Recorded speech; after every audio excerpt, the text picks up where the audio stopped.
Hello guys, welcome back my new vlog. तो आज के वीडियो में मैं आपको बताऊंगी कि किस तरह से बेबी की मालिश करनी चाहिए और कौन सा ऑयल बेबी के लिए यूज़ होना चाहिए। तो वैसे तो मार्केट में बहुत तरीके के ऑयल आए हुए हैं, पर जो सरसों का ऑयल है उसे हमारे लिए सबसे बेस्ट माना गया है, क्योंकि ये नेचुरल ऑयल है और सबसे पुराना ऑयल है।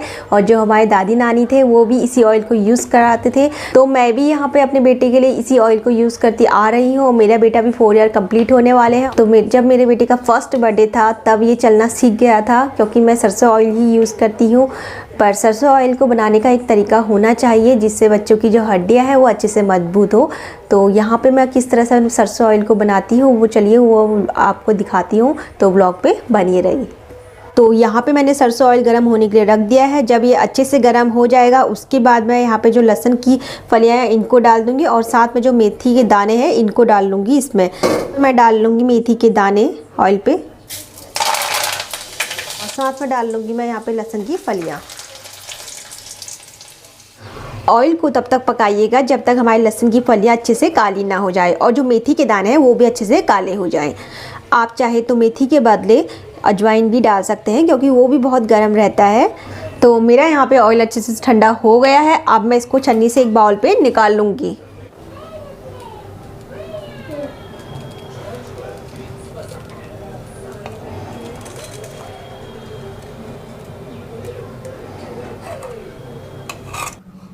मैं यहाँ पे एक शीट बिछा लूँगी जिसके ऊपर मैं बच्चे की मालिश करूँगी। मालिश करने के लिए अपने हाथों की रिंगों को निकाल लेना चाहिए जिससे बच्चे पे कोई चुभे ना, और जो नेल्स होते हैं वो भी कटे होने चाहिए। तो मैंने यहाँ पे अपनी रिंग निकाल ली है और जो नेल्स हैं वो मेरे पहले से ही कटे हुए हैं। तो मैं यहाँ पे सबसे पहले अपनी बेटी की मालिश पैरों से करती हूँ। मालिश पैरों से ही स्टार्ट करनी चाहिए। इस तरह से पहले तेल आप लगा लीजिए दोनों पैरों में, और फिर इस तरह से पकड़िए। अगर छोटा बच्चा है तो आसानी से दोनों पैर एक हाथ में आ जाएंगे, तो बड़ा बच्चा है तो कोई नहीं, पर मैं अपने बेटे के दोनों हाथों से ऐसे पकड़ लेती हूँ पैरों को। और फिर अगर आप बच्चों के पैरों को इस तरह से पकड़ के मालिश करेंगे तो बच्चों के पैर सीधे रहते हैं। तो मैं इस तरह से बच्चों की मालिश करती हूँ।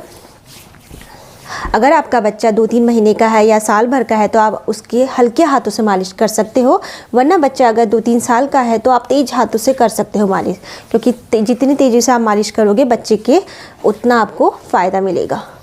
फिर मैं अपने बेटे के जो पैर के तलवे होते हैं उसमें ऑयल लगाती हूँ और इस तरह से मालिश करती हूँ। बच्चों के पैर के जो तलवे होते हैं उसमें मालिश करने से बच्चे को एक्यूप्रेशर मिलता है और बच्चा अच्छे से चलना भी सीखता है। तो बच्चों की मालिश जब करते हैं तो पैर के तलवों में भी ज़रूर ऑयल लगाना चाहिए, और यूँ इस तरह से क्लॉकवाइज घुमाना चाहिए।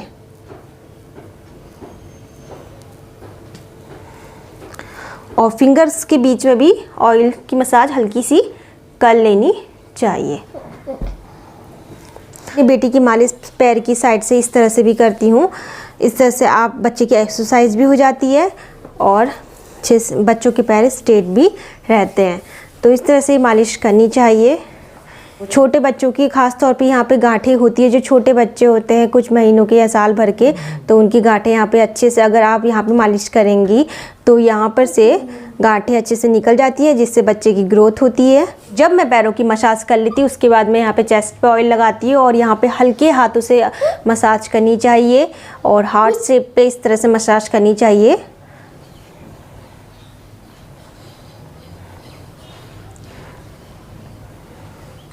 इससे जो छाती उभरी हुई रहती है वो भी दब सी जाती है। पेट की मसाज इस तरह से करनी चाहिए क्लॉकवाइज, और ज़्यादा तेज़ से आप पेट की मसाज ना करिए, क्योंकि पेट हमारा बहुत सॉफ्ट रहता है। तो इस तरह से पेट की मसाज करिए, और जो बच्चे की नाभि होती है उसमें ऑयल ज़रूर लगा लेना चाहिए। अब जब भी हाथों की मसाज बच्चों की करिए तो ज़्यादा इस तरह से खींच के ना करिए, क्योंकि जो बच्चों का यहाँ पे जॉइंट होता है वो अक्सर कई बच्चों का खिसकने की डर रहती है। तो इस तरह से खींच के मसाज कभी भी नहीं करनी चाहिए। हल्के हाथों से बच्चों के हाथ पकड़ने चाहिए और इस तरह से मसाज करनी चाहिए।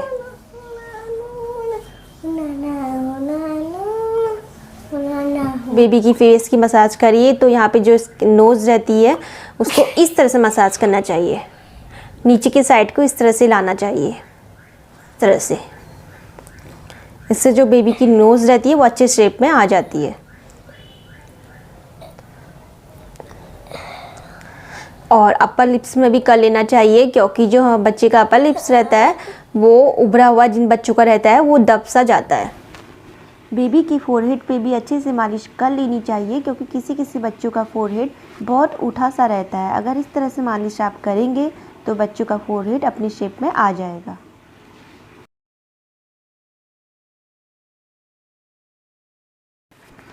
मालिश करते वक्त ये ध्यान जरूर देना चाहिए कि बच्चों का जो एयर होते हैं उसके पीछे से भी ज़रूर मालिश कर लेनी चाहिए, क्योंकि वो पार्ट्स बहुत ही ड्राई रहते हैं। जब आप बच्चे की फेस की मसाज कर लेते हैं उसके बाद बच्चे के यहाँ पे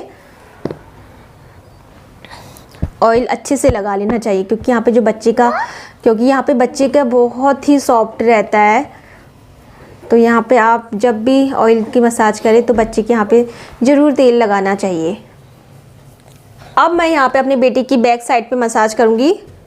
तो यहाँ पे भी मैं पहले पैरों से ही स्टार्ट करूँगी। दोनों पैरों को इस तरह से मिला लेना चाहिए और उसके बाद इस तरह से दबा के मसाज करनी चाहिए।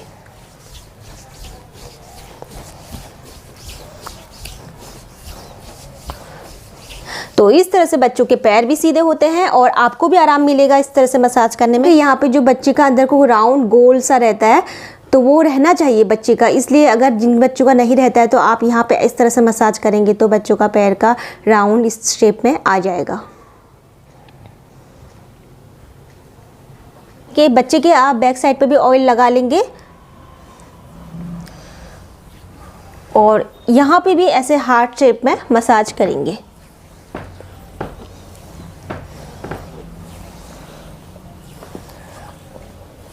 अयांश का बर्थ मार्क्स यहाँ पे है। यहाँ पे स्पाइन होता है, मेरा मतलब रीढ़ की हड्डी, वहाँ पे आप हल्के उंगली से इस तरह से मसाज करिए।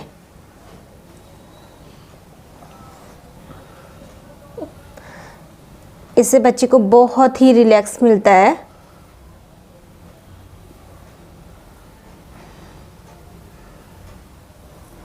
और जो बच्चों के जो हाथ होते हैं, ख़ास तौर पे छोटे बच्चे, उनके फिंगर्स के बीच में बहुत सी गंदगी रहती है, तो आप मसाज करेंगे तो वो सब कुछ निकल जाएगी।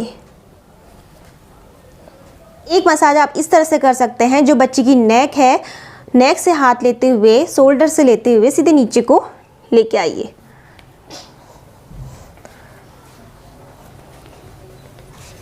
अगर बड़ा बच्चा है तो आप इस तरह से भी पीठ की मसाज कर सकते हैं।